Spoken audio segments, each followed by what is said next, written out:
may mga lumalapit na ba sa'yo na magpa-line up for your senatorial slate sa 2028? Meron. Pila So sila? how are you considering them, Vice? Allergic ako sa mga politiko ngayon. So, i-consider lang nila ako. So mga ilan sila VP na lumapit, including Attorney Guanzon? 4 na. Muli ring nabanggit ni VP Sara sa interview ang tungkol sa kanyang nirecruit noong nakaraang taon para tumakbo bilang running mate niya sa 2028 national elections.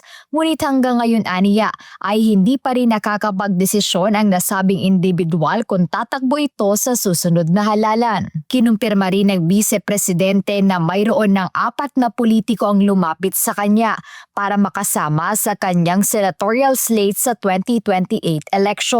As I mentioned, noong episode ng Ibalik ang Tapang at Malasakit, nabanggit ko doon na meron akong ni-recruit last year. Does it mean na yun na rin? But hindi pa siya nag-decide kung tatakbo siya for vice president or hindi. So, antayin na lang natin yung desisyon niya. Huwag na lang natin siya guluhin. Huwag na natin siya pangalanan kasi baka atakihin siya, sisirain yung pangalan niya. So, pabayaan natin siya mag-desisyon.